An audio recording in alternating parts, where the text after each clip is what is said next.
יברכך אדוני וישמרך. 오늘 우리 하나님의 말씀 함께 보겠습니다. 오늘은 내 믿음을 내게 보이라. 우리 총 시리즈 설교 제목 8번째 시간이고요. 삶의 주권을 맡김으로 내 믿음을 내게 보이라. 우리 3번째입니다. 우리 처음에 시리즈 기억나십니까? 무엇함으로 믿음을 보이라 그랬죠? 두려움에 대한 주제였다. 그죠? 두려움을 내어 쫓음으로 믿음을 보이라. 그 다음에 두 번째 시리즈는 뭐였나요? 범사에 감사함으로. 그죠? 범사에 감사함으로 하나님 앞에 내가 믿음이 있다는 것을 보여야 한다 말씀드렸고요. 그리고 우리가 2주 전부터 이제 새로운 또 주제가 뭐였냐면 무엇을 맡김으로? 삶의 주권을 하나님 앞에 맡김으로 내가 믿음이 있다는 것을 하나님 앞에 보여야 한다. 나 믿는 사람이에요. 나 신자예요. 성도예요. 말로만 아무리 한다고 해서 하나님 앞에 인정받는 믿음의 사람이 되는 게 아니에요. 마태복음 7장에서 예수님이 그러셨죠. 나더러 주여 주여 하는 자마다 나 천국에 갈 것이 아니고 어떻게 해야 된다? 내 아버지의 뜻대로 행하는 자라야. 그 뜻대로 행한다는 말이 그 말이에요. 두려움이 없이 행해야 하고 범사에 감사하며 행해야 하고 그리고 삶의 주권을 내가 내 삶의 주인이 아니라 주님이 우리 하나님이 내 삶의 주인입니다라고 선포하고 그에 걸맞는 삶을 살아야만 그게 주님이 말씀하시는 아버지의 뜻대로 행하는 자가 되는 것이고 참 믿음의 사람이 되는 줄 믿습니다. 그래서 오늘 우리 이제 2주에 이어서 오늘 3번째로 삶의 주권을 맡겨야 하는데 왜 삶의 주권을 우리는 맡겨야 하는가 그 내용을 우리 살펴보겠습니다. 자, 지난 2주 동안에 하나님이 누구이시기 때문에 우리는 삶의 주권을 맡게 된다 그랬죠? 우리의 누구시다? 창조주시다. 그리고 지난주에는 하나님이 우리의 구원자이시기 때문에 우리는 삶의 주권을 당연히 들어야 된다. 근데 오늘 이제 마지막으로 왜 우리는 삶의 주권을 우리 하나님 앞에 드려야 하는가? 왜 우리는 주님 앞에 우리의 삶의 주권을 맡겨야 하는가? 자, 오늘 제목이 뭐죠? 하나님이 우리의 뭐이기 때문에? 목자이시기 때문이다. 목자이시기 때문이다. 자, 우리 하나님의 이름이 성경에 여러 번 나타난다 그랬어요. 다른 특징을 가지고 이름이 나타나는데 제가 누차 반복해서 말씀드렸는데 기억하는 사람이 있으면 제가 제 밥에서 좀 덜어서 오늘 점심 더 드리겠습니다. 자, 하나님의 이름이 몇 번 나타난다 그랬어요? 각기 다른 종류로? 기억 안 나십니까? 103번. 103가지의 이름으로 하나님 당신을 우리에게 소개해요. 나는 반석이다. 나는 목자다. 나는 창조주다. 나는 피난처다. 나는 산성이다.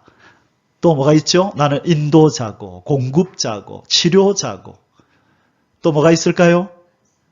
예, 반석이고 니시 또요 이레 여호와 이레 여러 가지 이름이 나오는데 103가지가 나와요. 제가 싱가포르에서 신학 공부할 때 하나님의 이름이라는 주제를 가지고 한 학기 공부를 했었는데 그 책을 제가 가지고 있어서 나중에 한국에 가면 이 시리즈 설교를 하면 참 은혜가 되겠다. 그래 그 책에 서론이 뭐라고 되어 있었냐면 캄캄한 밤에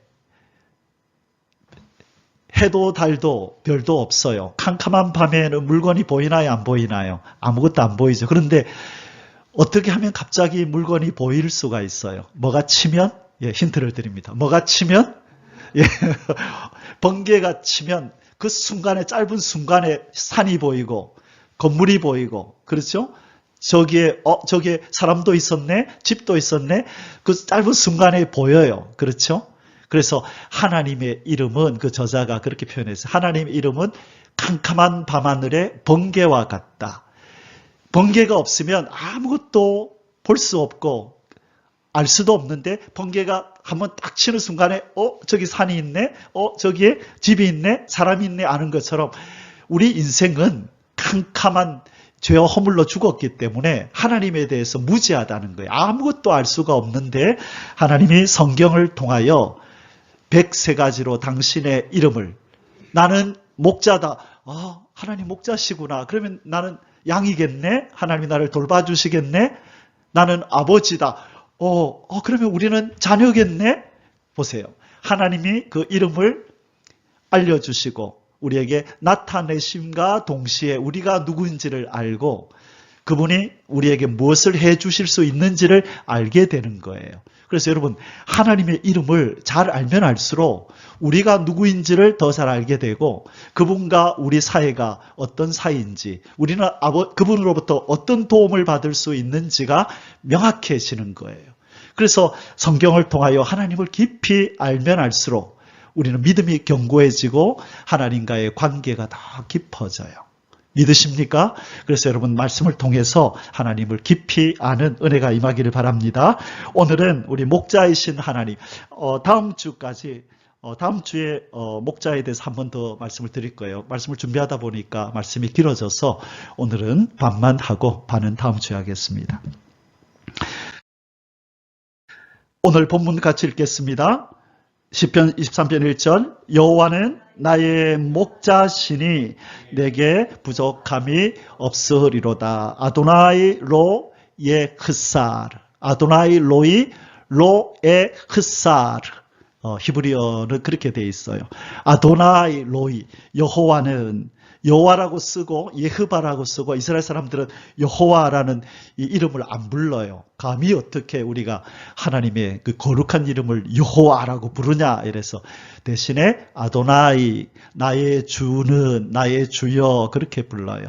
나의 목자시니 로이, 나의 목자. 이거는 명사로 나오지만 원어에 보면 로이 동사로 나와요. 나를 목양하시는 분이다. 그리고 나의 가장 친한 친구다. 그렇게 돼 있어요. 근데 우리 한국말은 하나밖에 번역을 못하니까 나의 목자시다, 나를 목양하시는 분이다 라고 번역했는데, 또 무슨 뜻이 있다고요? 나의 가장 절친한 친구이시다 라는 의미가 히브리어에는 있어요. 그래서 아도나이 로이 로에 흐사르, 결코 네버, 내 눈에 흙이 들어가도 결코 내 삶에 앞으로 미래에 부족함이 없을 것이다. 그래서 그 최상의 부정어를 써요. 영어의 최상의 부정어는 never예요. 결코 안 된다, 없다. 그때 쓰는 표현이 never거든요. 우리 한국말은 최고 부정이 뭐죠? 내 눈에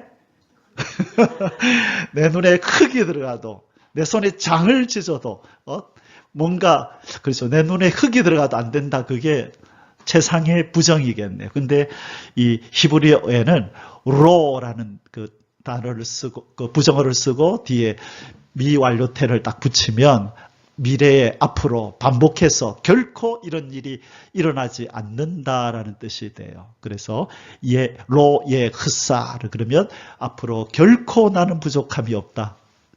그런 뜻이 돼요. 자, 여기에서 우리 다윗은 왜 하나님은 나의 목자시니 안 하고 여호와는 나의 목자시니라고 했을까? 오늘 그 내용을 살펴보면서 우리 하나님이 어떻게 우리에게 그렇게 아름다운 목자로서 우리와 동행하시는지를 이 이름 속에서 나타내시고 있다는 것을 뒤에서 보게 될 것입니다. 자, 두 번째 본문입니다. 베드로전서 2장 24절 25절, 친히 나무에 달려, 함께 읽읍시다. 친히 나무에 달려 그 몸으로 우리 죄를 담당하셨으니 이는 우리로 죄에 대하여 죽고 의에 대하여 살게 하려 하심이라. 그가 채찍에 맞음으로 너희는 나음을 얻었나니 너희가 전에는 양과 같이 길을 잃었더니 이제는 너희 영혼의 목자와 감독 되신 이에게 돌아왔느니라. 아멘.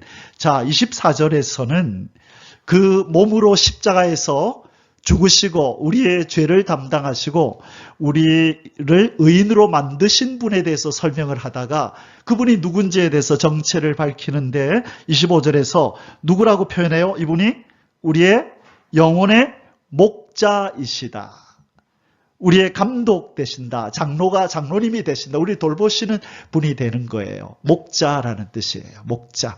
자, 영혼의 목자. 그래서 이 영혼의 목자가 우리는 길을 잃었었는데 여기서 한 구절이 떠올라야 된다. 그죠? 이사야서 53장 6절. 우리는 다 양 같아서 그릇 행하여 각기 제 길로 갔거늘 여호와께서는 우리 무리의 죄악을 그에게 담당시키셨도다. 이 구절과 이 구절이 짝이 되는 거예요. 우리는 하나님을 배반하고 목자 대신 하나님을 배반하고 떠났던 각기 제 길로 갔던 이 망령된 양이었는데 우리 목자 대신 하나님이 우리를 버리지 않고 그 목자가 인간의 몸을 입고 내려와서 우리를 대신하여 십자가에서 이 각기 제 길로 간 이 양의 죄를 담당하고 우리를 의인으로 만들어 주신 줄 믿습니다. 예수 그리스도의 그 은혜를 찬양합니다. 아멘. 할렐루야. 자, 여러분 서론적으로 양의 특징을 아십니까? 저는 그 집사람이 양띠라서 특징을 잘 압니다. 양은 첫째 뭐가 약해요? 시력이 약해요. 양 그러면 우리는 연약함의 대명사거든요. 양 그러면 매 하고 연약함. 그죠? 근데 우리 집사람 보기 그렇지 않은 것 같아요. 아주 강한 양도 있는 것 같아요. 자, 시력이 약한데 2, 3m밖에 못 본대요. 그래서 앞에 있는 양이 낭떠러지로 떨어지면 그냥 잘 못 보고 그냥 따라가다가 자기도 떨어져서 인도에서 전에 그 세계 유수에 놨던데 300마리 정도 되는 양이 다 낭떠러지에 떨어져 가지고 죽었는데 제일 위에 떨어진 양은 살았다 하더라고요. 푹신푹신해서. 그러니까 시력이 안 좋으니까 바로 앞에 절벽이 있는데도 그걸 못 보고 그냥 따라가는 거예요. 이런 일이 벌어집니다. 그래서 사자나 곰이 저 멀리서 다가와도 2m 앞에까지 오기 전까지는 알아차리지를 못하니까 그 빠른 녀석들한테 잡혀 먹히게 되는 것이죠. 자, 그 다음에 자기 방어 무기가 없어요. 얘들은 날카로운 발톱도 없고 날카로운 이빨도 없어요. 풀이나 뜯어먹을 줄 알지 적이 공격해 오면 자기를 방어하며 지킬 만한 어떤 무기가 그 양에게는 없다는 거예요. 그 다음에 세 번째는 무방비 상태로 모든 위험에 노출되어 있는데 특별히 양들이 제일 무서워하는 게 뭔지 아세요? 물을 무서워합니다. 왜 그럴까요? 이 털에 물이 묻으면 무거워져 가지고 넘어지면 일어나지를 못해요. 얘가 물이 묻으면 그냥 익사하는 일이 많이 일어납니다. 그래서 이 양들은 물을 되게 두려워합니다. 그래서 목자가 인도에 가서 괜찮아 먹어 하고 그래서 시편에 보면 무슨 물이 나와요? 여호와는 나의 목자시니 내가 부족함이 없으리로다. 그가 나를 푸른 초장에 누이시며 쉴만한 물가. 그게 쉴만한 물가가 아니고 quiet water. 그 영어로 그렇게 되어 있는데 그러니까 물이 흐르면 애들이 무서워해요. 그래서 돌 가지고 물이 안 흐르도록 이렇게 조그만한 뭐라 그러죠 그거를 옹달샘처럼 이렇게 막아서 물이 여기 고여 있도록 해놓고 와서 먹어라. 그래야 얘들이 먹는다는 거예요. 그래서 쉴만한 물가로 인도한다는 말은 잔잔한 물가, 물이 흐르지 않도록 딱 이렇게 가둬둔 이렇게 그곳으로 데리고 간다는 거예요. 그러면 이 목자가 양을 돌볼 때에 풀을 뜯기죠. 얘들이 풀을 먹고 있는 동안에 목자는 높은 곳에 올라가서 내일은 어디 가서 먹일까라고 쳐다보는 거예요. 목자는 양을 칠 때에 한 번 밖에 나갔다 돌아오면 반년이 걸려요. 6개월이 걸려요. 그래서 이제 풀을 뜯길 때가 되면 3개월 동안 먹을 풀이 있는 곳을 찾아다니는 거예요. 3개월 동안. 그리고 3개월이 되면 다시 뒤로 돌아해서 집을 향하여 또 3개월을 오면 이제 끝이 나는 거예요. 그리고 그 동안에는 집안일은 누가 하느냐? 여자들이 하는 거예요. 우물물도 길러 오고 그 일을 아내들이 하고 여자들이 하는 거예요. 남자들이 6개월 동안 양을 치러 간 동안에. 그래서 성경에 보면 여자들이 우물물을 기르는 그런 내용이 나오죠. 그거는 남편들이 지금 양 치러 갔다는 거예요. 그래서 이제 돌아오면 교대하는 겁니다. 이제 내가 할게, 당신은 좀 쉬세요 하고 남자들이 이제 집안일을 하게 됩니다. 6개월, 그러니까 3개월 갔다가 3개월 돌아오는데 양이 풀을 뜯고 있으면 목자는 이제 내일은 어디 가서 풀을 뜯길까? 이런 데가 없습니다. 이스라엘에는. 이거는 이스라엘에 이런 거 없어요. 이런 풀 아니에요. 제가 그런 사진을 좀 올릴까 그랬다. 거기는 풀이 듬성듬성 나 있어가지고 높은 곳에 가서 보지 않으면 풀이 어디 있는지 몰라요. 그래서 목자는 오늘은 여기서 풀을 뜯기고 내일은 어디서 뜯길까 하고 쳐다보다 내일은 저쪽으로 가야지. 푸른 초장가 쉴 만한 물가로 인도한다. 그래서 끊임없이 목자는 양의 물과 먹을 풀을 공급해 줘야 되는 거예요. 그래서 얘들은 그냥 먹고 마시고 있는 동안에 항상 이 목자는 내일을 생각하는 거예요. 내일은 어디서 먹이고 어디서 물을 마시게 할까? 그래서 염려하지 말라고 얘기하는 거예요. 자, 돌보는 건 누구의 일이다? 목자의 일이고 양의 일이 아니에요. 그래서 우리 양의 사명은 목자의 선하심을 맛보면서 고맙습니다. 잘 먹겠습니다. 이따다키마스. 그러고 쎄쎄 그러고 먹으면 돼요. 자, 그런데 자기가 걱정하고 내일은 어디서 풀 먹지 걱정하면 양한테 목자한테 혼나요. 잠자라고. 걱정하지 말고. 잠시만요. 자, 아까 4번이 뭐였는지 아세요? 그렇구나. 예, 그걸 빠뜨리고 넘어갔네. 집을 찾아갈 만한 능력이, 왜 못 찾아갈까요? 눈이 안 좋으니까. 그죠? 그래서 집을 찾아가지 못해. 그래서 한번 곁길로 가고 나면 돌아오지를 못하는 거예요. 그래서 선한 목자는 그 양을 찾아 떠나야 되는 거예요. 그래서 성경에 보면 그 얘기가 많이 나오는 거예요. 양을 치는데 99마리를 남겨두고 한 마리 찾아 떠난다 하죠. 못 돌아오니까. 자, 여기에서 이 양이 멀리 안 가도록 조치를 취하는 목자의 방법이 있어요. 그게 뭘까요? 그게 물맷돌이에요. 여러분, 목자가 들고 있는 이 물맷돌의 용도를 아십니까? 뭐 하는 걸까요? 예, 우리는 짐승 쫓아내기 위해서, 그래서 훈련해가지고 골리앗 머리를 맞췄다고 생각하잖아요. 이 물맷돌의 1차적인 용도는 그게 아니고 양을 돌아오게 만드는 거예요. 양이 오다가 개구장 양이 곁길로 가잖아요. 여기 뭐 맛있는 거 있다 하고 무리를 쫓지 않고 곁길로 갈 때 어디가 하고 돌아와 하고 돌을 그 앞에다 탁 떨어뜨리면 깜짝 놀래가지고 애가 되돌아오는 거예요. 이때 쓰는 게 물맷돌이에요. 그래서 이 목자는 정확하게 양이 있는 그 앞에다가 탁 떨어뜨리면 부시락 해서 놀래가지고 돌아오도록. 근데 부시락 했는데도 안 돌아온다. 자꾸 간다. 그럼 어떻게 해요? 똥침을 돌려서 엉덩이를 콱 맞춰버려요. 그러면 깜짝 놀래가지고 돌아와요. 그런 용도로 쓰는 거예요. 그래도 안 돌아오면 자꾸 그렇게 하면 어떻게 한다? 다리 몽댕이를 부러뜨려요. 지난번에 한 말씀 드렸죠. 그래서 성화를 보면 예수님이 양을 이렇게 안고 있는 모습이 나오죠. 목자가 둘 중에 하나예요. 어린 양이거나 다리 부러진 양이거나. 어린 양이 힘들어할까 봐 안고 가는 경우도 있지만 좀 큰 양을 안고 있거든. 이 녀석은 다리 부러졌다 생각하면 돼요. 자꾸 곁길로 가니까 잘못하면 사자한테 짐승들한테 죽임을 당한다고. 그래서 최후의 방법으로 안 되겠다. 너는 몽둥이로 지팡이로 다리 몽둥이를 부러뜨려서 못 걷게 만들고 데리고 다니는 거예요. 그러면 그때부터 이 목자는 잠을 못 자요. 이 다리가 부러진 이 양은 일반 양하고 같이 우리에 넣어서 재울까요? 안 재울까요? 못 재워요. 얘가 고통하면서 비명을 지르기 때문에 다른 양들이 스트레스 받아서 잠을 못 자요. 그때는 거의 한 달 가까이를 이 다리 부러진 양을 데리고 자기 자는 곳에 와서 거기 옆에 두고 얘를 돌봐야 되는 거예요.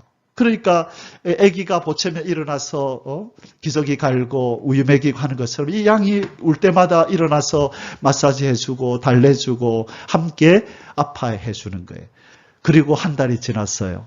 그러면 이 양이 아이고 또 살았다고 또 갓길로 갈까요, 안 갈까요? 그 다음부터는 안 가요. 왜 안 가냐면 이 목자의 사랑을 경험했거든요. 이 목자가 얼마나 자기를 사랑하고 아끼는지를 알기 때문에 그 다음부터는 이 양의 삶의 낙이 바뀌어요. 뭔가를 호기심을 가지고 찾는 게 아니라 목자 옆에서 그분의 손길을 그리워하고 그분의 만져주심을 기다리면서 그 옆에서 졸졸졸 따라가기 시작해요. 자, 이 양이 아프기 잘했나요? 잘 못했나요? 잘한 거죠. 양의 입장에서 한 달 동안 아팠지만 이 목자와 아주 깊은 교제가 이루어졌죠. 그래서 양의 생애 멀리 바라볼 때는 너무나 아주 행복했던 한 달이 되는 거예요. 지나고 나면 알지요. 지나는 동안에는 고통이지만 지나고 나니까 목자가 나를 사랑해서 이렇게 하셨구나. 이렇게 좋은 분을 내가 왜 따라다니지 않고 내 마음대로 다녔을까? 지금부터 내 주권을 내 목자에게 드립니다. 주님 인도하는 대로 제가 따라갈게요. 그런 삶의 전환이 일어나는 거예요. 자, 아주 훌륭한 일이다, 그죠? 이렇게 삶의 전환을 해서 양의 목자에게 삶의 주권을 맡기는 것은 참 좋은 일입니다. 자, 이제 그러면 조금 더 살펴볼게요. 예수님이 이런 말씀하셨어요. 자, 요한복음 10장 11절에 양의 강력한 무기는 목자다. 저는 이 내용을 어느 책에서 읽고 참 은혜가 됐어요. 양에게 강력한 무기가 하나 있다.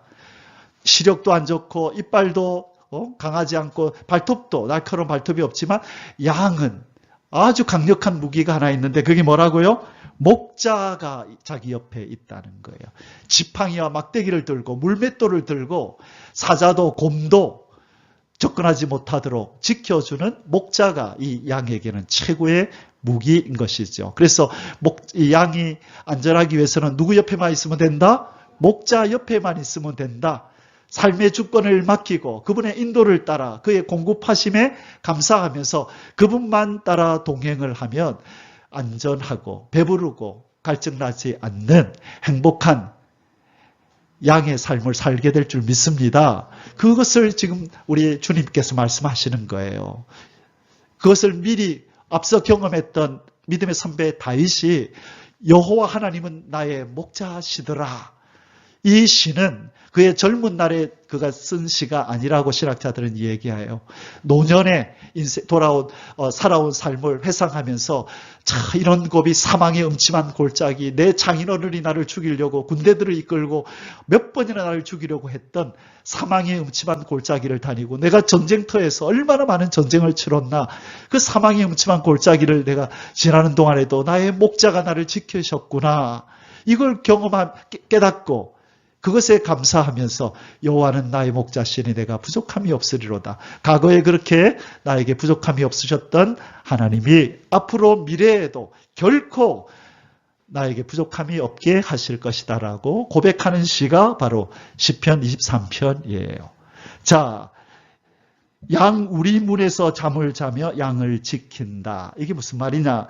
요한복음 10장 11절 같이 읽습니다. 나는 선한 목자라. 선한 목자는 양들을 위하여 목숨을 버리거니와 싹구는 목자가 아니요 양도 제 양이 아니라 이리가 오는 것을 보면 양을 버리고 달아나나니 이리가 양을 물어가고 또 해치느니라. 달아나는 것은 그가 싹군인 까닭에 양을 돌보지 아니함이나 나는 선한 목자라. 나는 내 양을 알고 양도 나를 아는 것이 아버지께서 나를 아시고 내가 아버지를 아는 것 같이 나는 양을 위하여 목숨을 버리노라. 양을 위하여 목숨을 버리노라. 여러분 여기에서 몇 가지 우리가 생각해 볼 것이 뭐냐면요. 여러분, 싹군은 좋은 거예요, 안 좋은 거예요? 싹군. 여러분, 싹군 하면 이미지가 좋아요, 안 좋아요? 안 좋죠. 안 좋으면 안 돼요. 싹군은 나쁜 이미지가 아니에요. 지금 선한 목자와 대비를 시켜서 이게 안 좋은 것처럼 나타나는데, 뭘 가지고 대비를 시키냐면 싹군과 선한 목자는 뭐의 차이가 있냐면요. 자기 목숨을 양을 위하여 버리느냐 안 버리냐의 차이가 있을 뿐이지, 이 싹군도 싹을 받고 양을 돌보는 일을 하는 목자란 말이에요. 그래서 다윗은 유명한 싹군이었어요. 그러니까 여러분, 싹군 그러니까 안 좋게 생각하는데, 다윗이 자기 집 양을 너무 잘 돌본단 말이에요. 그러니까 동네에 소문이 난 거야. 저 목자 다윗은 너무너무 양을 잘 돌본다 가더라. 제가 돌보면 양의 손실도 없고, 돌아오면 한 6개월 후에 돌아오면 살이 둥실둥실 쪄가지고 건강한 양이 된다더라. 다윗아, 내 양도 좀 길러줘. 네 요번에 양 데리고 갈 때 우리 양도 좀 데리고 가줘. 내가 바빠서 못 데리고 가는데 내가 싹스를 줄게. 좀 돌봐줘. 그렇게 할 때 그리고 싹군이 되는 거예요. 이해가 되시죠? 그런데 싹군은 자기 양을 위해서는 생명을 걸고 이렇게 목숨을 내어놓고서라도 지키는데, 남의 양일 경우에 많은 경우에 싹군들은 자기 생명이 더 귀하니까 뭐 남의 양 이거 내가 돈을 물어주더라도 내 생명이 귀하지 하고 공격을 받을 때 도망쳐 버린다는 거예요. 지금 예수님은 그 얘기를 하고 계신 거예요. 그래서 싹군은 목숨이 위태로우면 양을 버리고 도망쳐요. 왜? 자기 양이 아니니까. 그런데 예수님은 지금 뭐라 그래요? 선한 목자. 자, 차이가 뭔지 아세요? 여기서 중요한 거. 싹군과 선한 목자의 차이점이 뭘까요? 목숨 때문에 도망가고 안 도망가고죠. 그러면 왜 안 도망갈까요? 선한 목자는, 주인 목자는 왜 안 도망갈까요? 여기에서 나와요. 여러분, 이 내용을 알면 하나님이 왜 나를 떠나지 않으시고 어떤 피조물이라도 그리스도 예수 안에 있는 하나님의 사랑에서 끊을 수 없다라고 그렇게 성경은 강조하는지가 여기에 나온단 말이에요. 어디 나오나요? 14절. 나는 내 양을 알고 양도 나를 아는 것이, 이게 바로 관계예요. 가족이 되었다는 거예요. 내가 너고 네가 나인 관계가 가족이잖아요. 그렇죠? 너는 너고 나는 나가 아니죠. 그래서 양으로 생명을 얻게 하고 더 풍성히 누리게 하려고 예수님이 오셨다 그랬는데, 이 양과 이 주인은 가족이란 말이에요. 그래서 여러분, 얼마 전에 길 가는데 우리 고양이를 좀 찾아주세요. 보상금 500만 원을 걸었더라고요. 아니, 그 고양이 그 한 마리 그게 뭔데? 왜 500만 원이나 걸어요? 내 가족과 같은 아이예요. 제발 좀 보신 분 있으면 꼭 좀 연락 좀 해주세요. 겁이 많으니까 잡으려 하지 마시고 사진을 찍어서 동영상을 찍어서 보내주시면 500만 원 드릴게요. 그러더라고요. 여러분, 고양이 한 마리 500만 원 합니까? 아니요. 공짜로도 얻어요. 그런데 왜 이 사람은 500만 원을 줄 테니까 제발 좀 연락해달라 그럴까요? 누구니까? 가족이니까. 내가 고양이를 알고 고양이가 나를 안단 말이에요. 가족이란 말이에요. 그게 선한 목자와 싹군의 차이예요. 이 싹군은 남에게 이렇게 임무를 부여받은 돈을 받고 싹을 받고 양을 돌볼 때는 자기의 가족처럼 이렇게 안 한다는 거예요. 여기에 차이가 난다는 거예요. 어디서 차이 나느냐? 오냐오냐 사랑해주고 보듬어주고 키워주지만 생명의 위협이 오면 도망쳐버린다는 거예요. 왜? 내가 가족으로 여기는 양하고는 다르거든요. 내 양은 내가 소리만 내도 주인이다. 누구야 부르면 왔다 하고 뛰어오죠. 근데 남의 양은 그렇게 안 한다는 거예요. 여러분, 우리가 하나님과 바로 이런 관계가 돼요. 아버지 왔어요. 너 왔구나. 왜? 뭐 때문에? 네가 부르기 전에 내가 너에게 응답하겠고. 아멘이십니까? 선한 목자와 양의 관계는 바로 이런 관계예요. 주인님, 매 하면, 왜 왔어? 어디 너 아프니? 눈을 뒤집어 보고, 다리 만져보고, 뭘 말하기 전에 이미 이 목자는 양의 필요를 채우고 돌본다는 거예요. 그런데 싹구는 이런 정도의 친밀함이 없어요.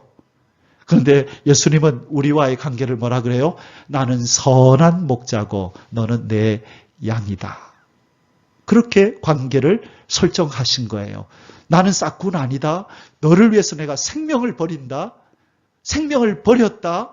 앞으로도 너를 해하는 자, 너에게 해를 가하는 자, 너를 위협하는 자, 너를 힘들게 하는 자 내가 가만히 안 둔다. 걱정하지 마. 내 뒤에 숨어. 나는 너의 피난처다. 우리 주님께서 그렇게 말씀하신다고요. 살아계신 우리를 사랑하시는 선한 목자가 우리를 지키고 보호하시는 줄 믿습니다. 이분과 더 깊은 교제 속으로 들어가세요. 그분의 임재를 더 갈망하고 선한 목자요. 내가 목자이신 주님 안에 있다는 걸 내가 더 느낄 수 있도록 주님의 친밀하심으로 나를 감싸 주십시오. 이 땅의 즐거움 이것은 바다 물과 같아서 잠시 먹을 때 물이라서 시원한 것 같지만 갈증 나는 것처럼 이 땅의 것들은 다 그런 거란 말이에요. 무엇이 우리를 기쁘게 할 수 있는 게 뭐가 있어요, 이 땅에. 하늘에 속한 영의 사람인 우리를 즐겁게 할 수 있는 일이 뭐가 있냔 말이죠. 우리 하나님 주님과 깊은 교제 속에서 그분과 거닐고 그분의 사랑을 받는 것, 그 하늘의 기쁨이 우리가 누려야 될 기쁨인 줄 믿습니다. 그래서 오늘 우리 찬송을 불렀잖아요. 하늘의 기쁨을 주옵소서. 어떠한 고난이 닥쳐와도 만유의 주여 나와 함께해 주옵소서. 주님 으로 내가 만족합니다라고. 그 사람이 바로 선한 목자와 함께할 수 있는 양이 되는 것입니다. 아멘. 선한 목자는 양인 우리를 위하여 목숨을 버리노라 이렇게 말씀하시고 목숨 버리셨나요? 안 버리셨나요? 버리셨지요. 요한복음 10장은 아직 예수님이 십자가에 달리시기 전이잖아요. 나는 선한 목자다. 양을 위하여 목숨을 버리노라 하셔놓고 진짜 목숨을 버리셨잖아요.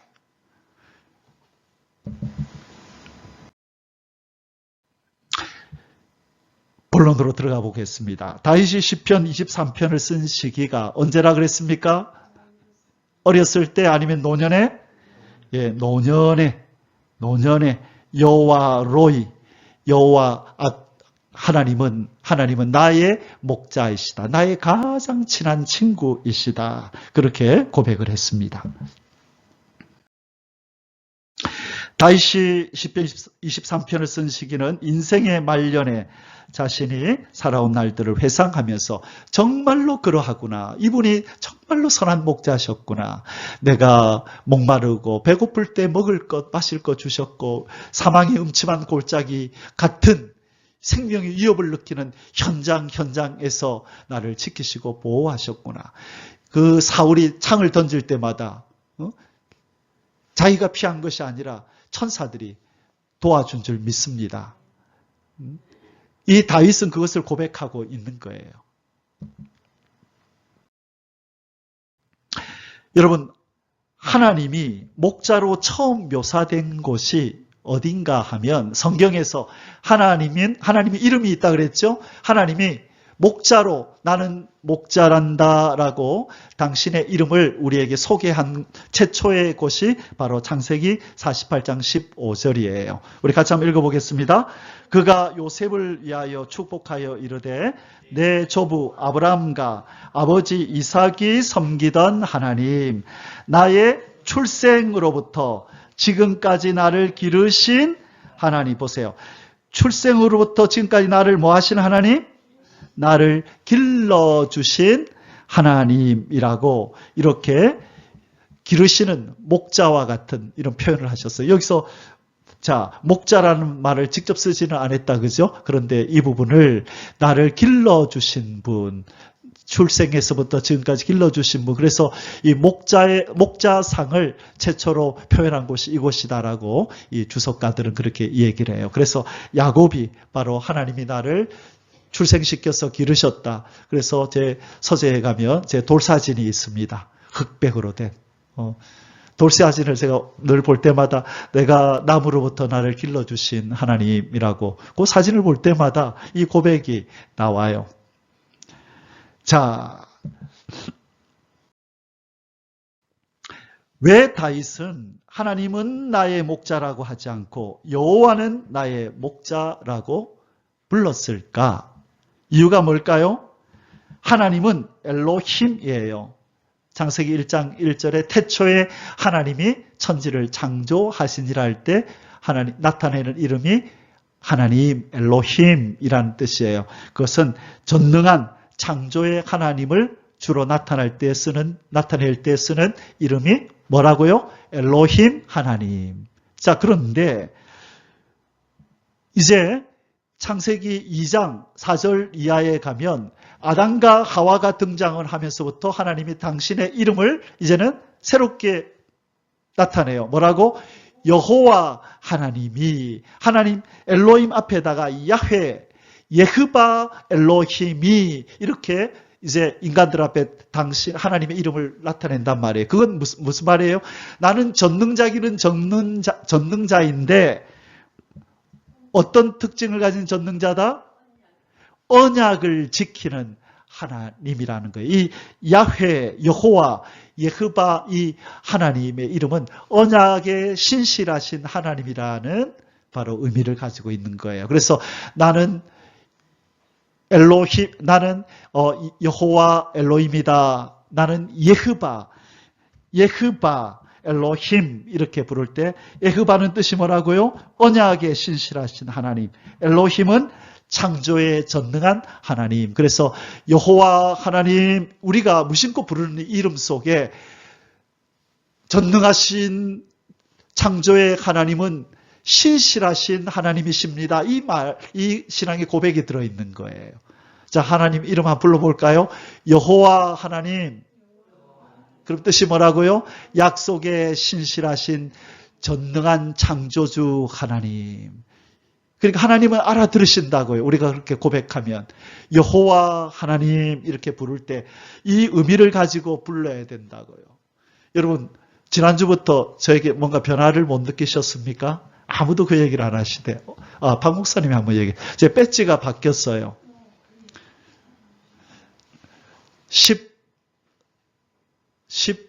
3년 동안 달고 다니던 지구를 이제 빼고 이제 새로운 걸 달았습니다. 2주 전부터. 뭔지 아세요? 까만 게 보이죠? 이게 우주입니다. 우주. 수많은 별이 박혀 있고 그 옆에 12별이 이렇게 있어요. 그래서 이제는 이 창조 세계를 회복하는 이제 그 일을 담당케 하옵소서.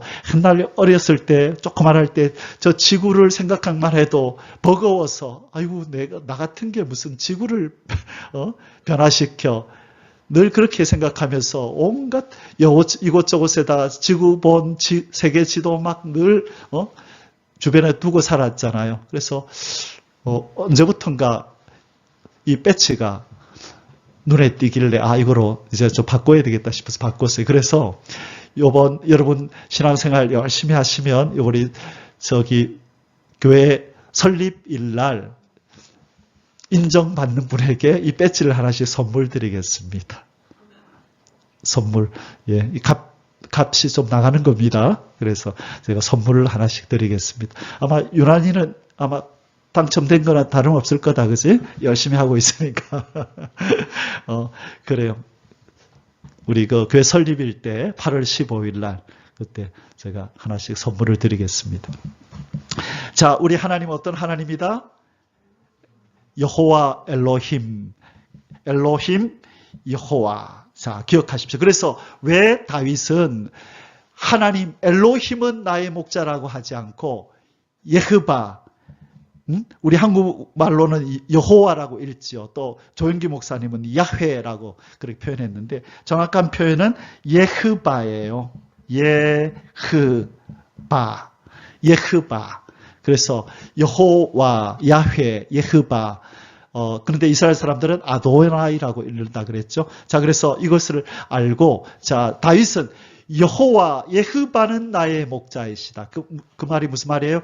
언약에 신실하신 하나님은 나의 목자이시다. 고로 나를 지키시고 보호하시고 공급하시고 치료하시고 나를 대신하여 싸워주시겠다고 약속하신 이 분은 그 약속을 어기지 않고 나의 평생에 함께 하셔서 그 선하심을 맛보여 주실 것이다.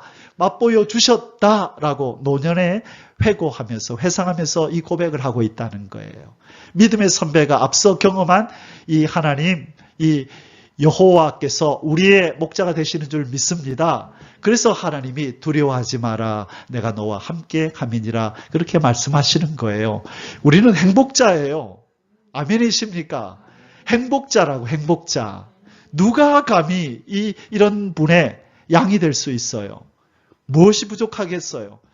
한마디 말씀으로 천지를, 우주를 창조해내시는 하나님이고 그 질서를 조금도 어긋나지 않게 지금도 붙드시고 이 온 우주가 조화롭게 움직이게 하시는 그 전능자 창조주가 우리의 목자신데 양된 우리가 얼마나 행복자입니까? 행복자이십니까? 예, 옆에 분들한테 한번 인사하세요. 저는 행복자입니다. 당신은 행복자입니까? 예, 여러분 행복자인 줄 믿습니다. 아멘.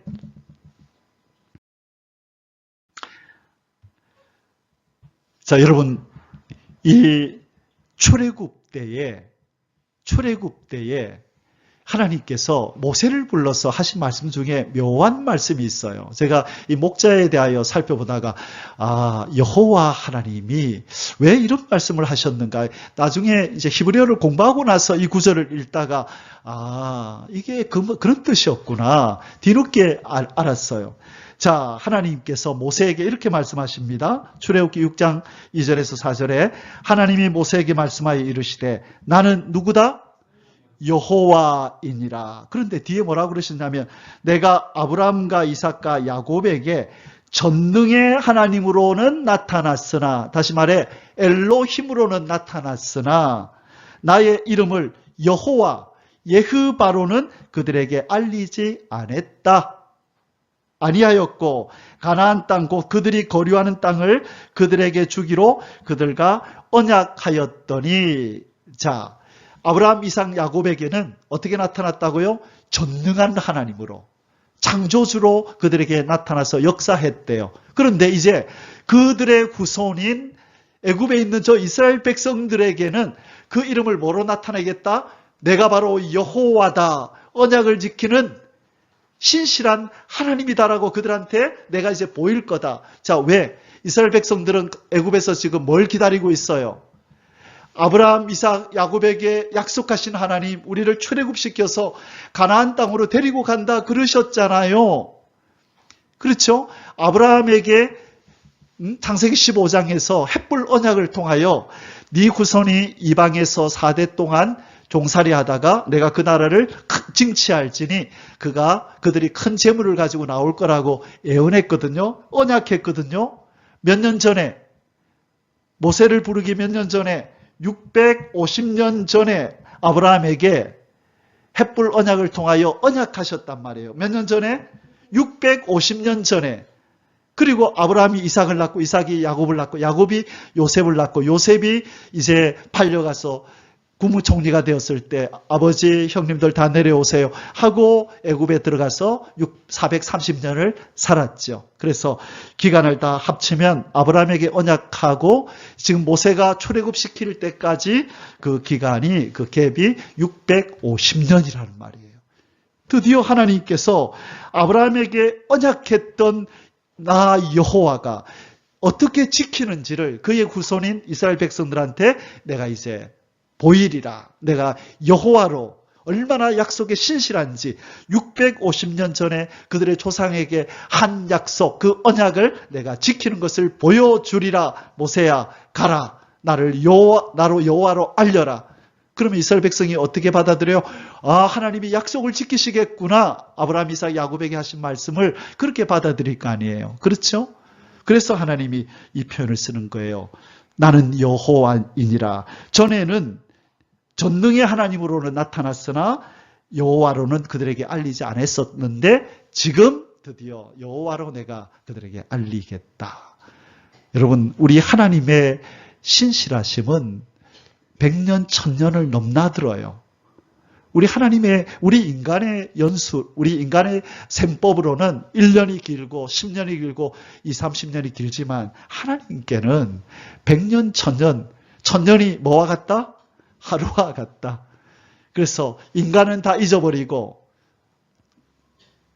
망각해도 우리 하나님은 절대로 잊어버리지 않으십니다. 왜? 그분이 누구시기 때문에? 여호와 하나님이시기 때문에 그래요. 그분이 우리에게 하신 약속을 지키실 줄 믿습니다. 졸지도 주무시지도 않고 우리를 보살피시고 전능한 팔로 우리를 인도하셔서 이 광야길을 지나고 계십니다. 그 안에서 기쁨과 평강을 누리시기 바랍니다. 여호와라는 이름의 의미는 자기 백성과의 친밀성을 강조하는 거예요. 내가 너에게 언약하고 기억했다가 반드시 너에게 성취한다. 너와 나는 그런 사이야. 나는 절대로 너를 잊지 않아. 너를 향한 내 사랑과 자비와 은혜가 끊이지 않을 것이다. 이것을 표현하는 이름이 여호와라는 거예요. 당신의 택한 백성들과의 언약 관계에 있음을 강조하고 언약 관계에 있다. 친밀성을 강조할 때 사용하는 칭호, 그 호칭이 뭐라고요? 나는 너의 여호와다. 이렇게 표현하신다는 거예요. 약속을 지키시는 신실한 하나님, 자녀들을 돌보시는 친밀한 아버지로서의 하나님을 강조할 때 쓰는 표현이 여호와다. 그래서 다윗은 누구보다 이런 하나님을 많이 경험했기 때문에 하나님을 뭐라 불렀다고요? 여호와는 나의 목자시니 내가 부족함이 없으리로다. 그 노래를 불렀던 것입니다. 우리도 이 찬송을 부를 수 있기를 원합니다. 믿음으로, 진짜로 경험하면서 이 찬송을 부를 수 있기를 바랍니다. 다윗이 부르는 하나님 여호와, 우리가 주권을 맡길 만한 목자이십니다. 아멘이십니까? 이 정도의 하나님이면 우리가 주권을 맡겨도 되겠습니까? 아멘이십니다. 이분 아니면 누구한테 우리가 우리의 삶의 주권을 맡기고 인도해 달라고 우리가 요구할 수 있겠습니까? 다윗은 자기의 목자가 되어주시는 하나님이 바로 이처럼 언약을 어기지 아니하시고 신실하게 지키시는 신뢰할 만한 분임을 그렇게 알고 고백하고 있는 거예요. 그래서 여호와는 나의 목자시니 내가 부족함이 없으리로다. 이렇게 힘있게 강조하면서 말하고 있는 것입니다. 이분이 우리의 목자이신 줄 믿습니다. 이분과 친밀하게 지내세요. 이분과 가까이 지내세요. 이분이 주시는 선하심과 평강을 누리시기를 바랍니다. 아멘. 자, 이 양은 어린 양일까요? 다리 부러진 양일까요? 표정을 보니까 어린 양 같아. 예. 그래서 우리 주님은 선한 목자이십니다. 우리 하나님 여호와 엘로힘의 하나님, 이 약속에 신실하신 하나님은 왜 약속을 지키실 수밖에 없고 지키실 수 있는가? 바로 이분이 무한하시고 전능하신 여호와 하나님이기 때문이에요. 전지전능한 분이기 때문이에요. 무소부재하신 분이기 때문이에요. 뭐든지 할 수 있고 뭐든지 알고 계시고 어디든지 동시에 계실 수 있는 우리 인간과는 차원이 다른 그런 하나님 아버지이기 때문에 바로 우리는 여호와 하나님 앞에 우리의 주권을 맡길 수 있는 것입니다. 하나님이 창조하신 우주의 광활함, 저는 그래서 매일 밤마다 이 별을 보는 것을 낙으로 삼는 거예요. 이 별을 볼 때마다 하나님의 하나님됨이 나에게 드러나고 내가 누구인지를 알게 되는 거예요. 나의 연약함, 우리 하나님의 크고 광대하심, 이것이 매일매일 확인될 때 마음의 평강이 찾아오는 거예요. 나의 목자, 나의 아버지는 이런 분이시다. 이런 분에게 사랑받고 보호받고 있는 나는 얼마나 안전한가, 나는 행복자인가, 그때 영혼의 평안함이 밀려오는 거예요. 그 하나님의 얼굴을 구할 때 이 전능자로부터 우리에게 평강이 임하는 줄 믿습니다.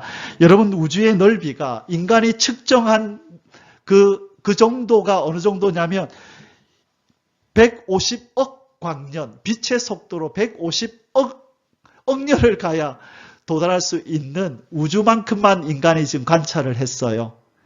150억 광년입니다. 빛의 속도로.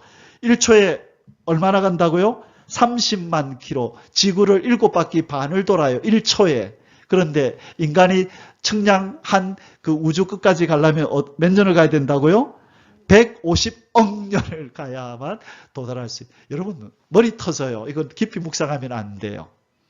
그런데 이 별들이 다 서 있는 것이 아니고 다른 지구를 중심에서 돌고, 지구는 또 자전하면서 또 태양을 돌고, 이 태양계는 또 함께 돌면서 또 은하계를 함께 돌고, 이 지구에 있는 대부분의 별들이 지금 돌면서 부딪히지 않고 조화를 이루고 질서를 유지한 채 움직이고 있는 거예요.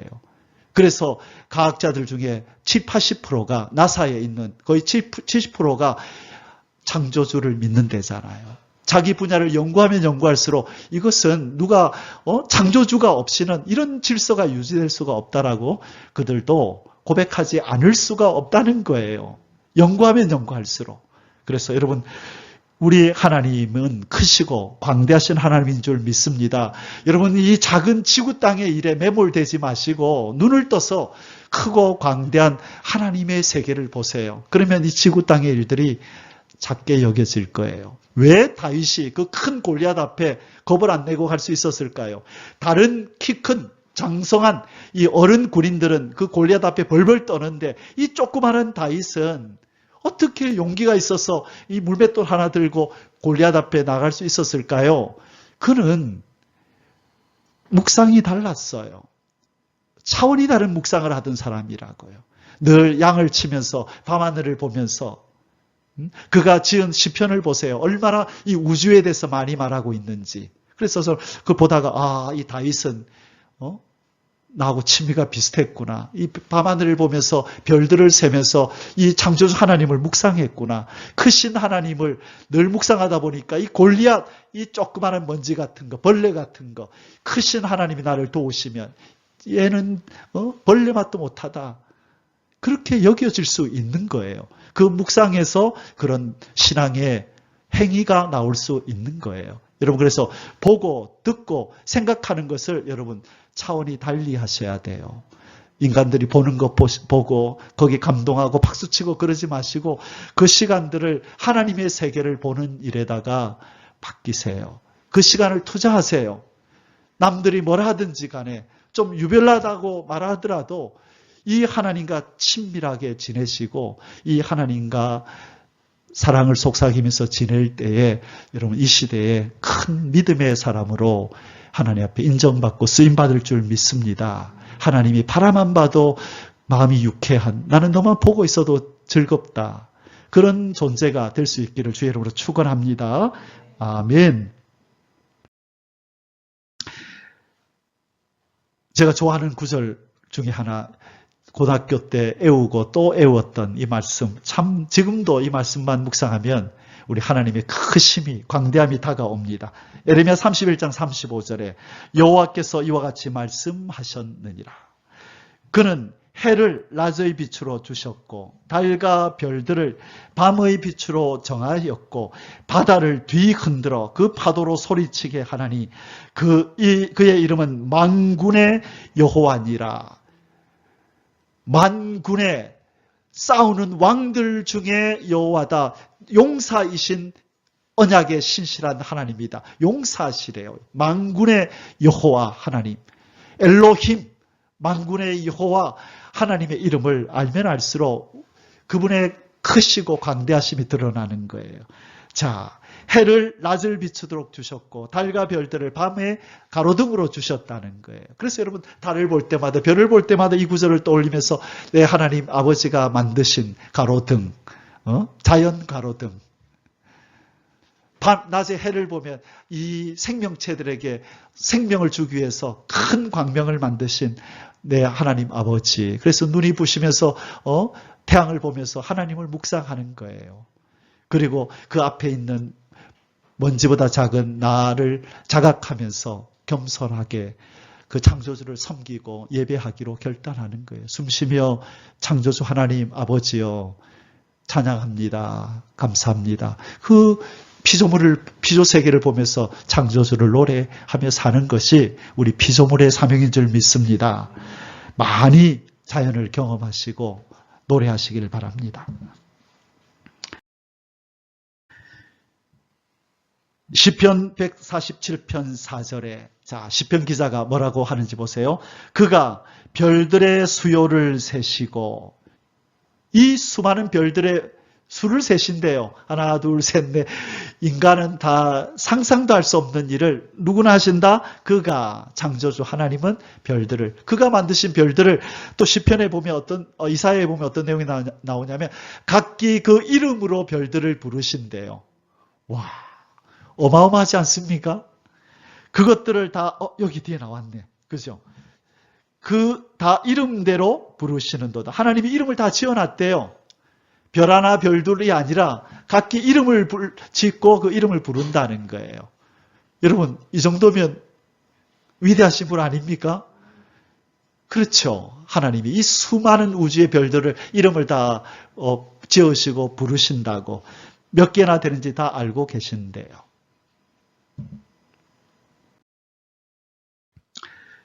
그래서 이 진리를 아는 사람은 어떻게 한다? 어디로 뛰어간다? 주의 이름을 아는 자는 주를 의지한다. 이런 표현을 쓰는 거예요. 시편 9편 10절에 여호와여 주의 이름을 아는 자는 주를 의지하오리니 이는 주를 찾는 자들을 버리지 아니하심이니이다. 여호와라는 이름을 아는 자는 누구를 의지한다? 여호와의 이름으로 뛰어가서 그분을 의지할 수밖에 없다는 거예요. 그래서 하나님을 의지하십시오. 여러분, 이 세상은 우리로 하나님으로부터 시야를 멀어지게 만들어요. 너무너무 시끄러워요. 유튜브를 켜보면 온갖 것들이 우리의 머리를 어지럽게 만들고 관심을 뺐죠. 그렇죠. 그래서 점점 하나님을 향하여 관심을 끄도록 만드는 거예요, 이 세상은. 그래서 여러분 좀 조용하게 모든 걸 다 끊고 소리를 줄이고 창조주 하나님을 묵상하는 시간을 꼭 가지시길 바랍니다. 그렇게 관계를 증진시켜야 믿음도 같이 커지고 그와 동시에 하나님이 주시는 평안도 커지는 거예요. 그분과 가까이 친밀하게 교제하지 않으면 그분과의 관계가 깊어지지 않습니다. 그것은 당연한 이치 아니에요. 사람도 깊이 알려면 만나서 차 마시고 식사하면서 깊은 자기만의 이야기를 서로 나눌 때 관계가 돈독해지잖아요. 신앙의 세계도 마찬가지예요. 하나님과 매일 만나야 돼요. 매일 만나서 이렇게 모였을 때 만나는 거 말고 그분과 내가 따로 만나서 교제하고 아버지라 부르고 그분은 대답을 잘 안 하세요. 그것 때문에 힘들죠. 근데 이사야서에 보면 하나님은 스스로 숨어 계시는 하나님이다. 원래 하나님 성격이 그러세요. 그런데 옆에 계세요? 안 계세요? 계시죠? 그래서 하나님 말씀 안 하셔도 압니다. 지금 옆에 계시네요. 그렇게 하면서 내가 하고 싶은 얘기하고 찬송하고 또 성경을 통해서 하나님이 내게 하시는 말씀을 듣고 내 마음속에 주시는 주의 음성을 듣고 그렇게 교제하는 거예요. 원래 하나님 성격이 그러세요. 스스로 숨어 계시는 하나님이니라.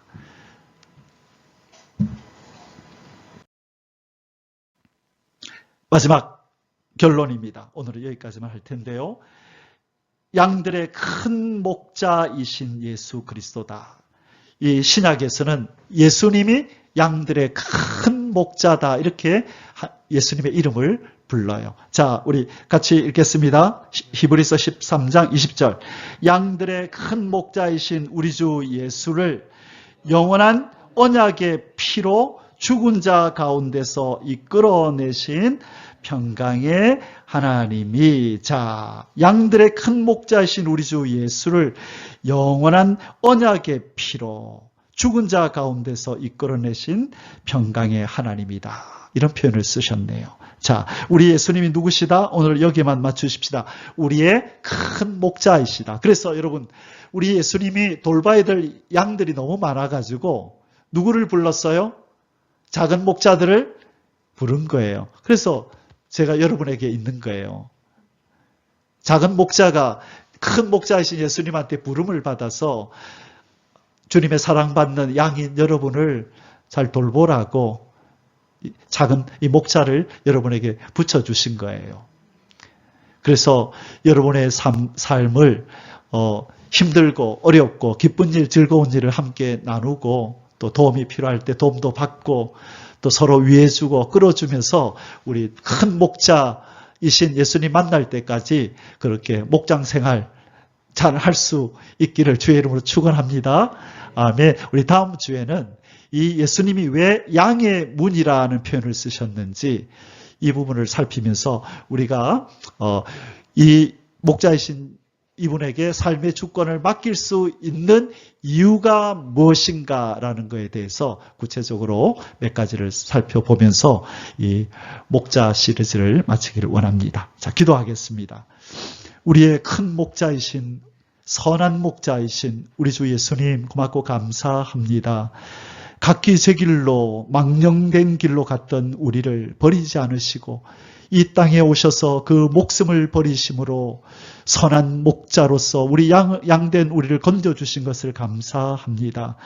생명을 주셔서 건지셨사오니 이제 주님 때문에 얻은 이 새 생명으로 이제 우리의 목자이신 우리 예수님을 위하여 사는 삶을 살게 주옵소서.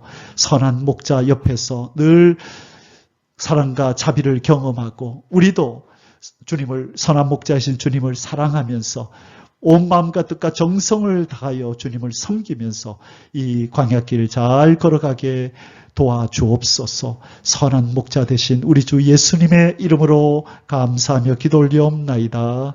아멘. 예바레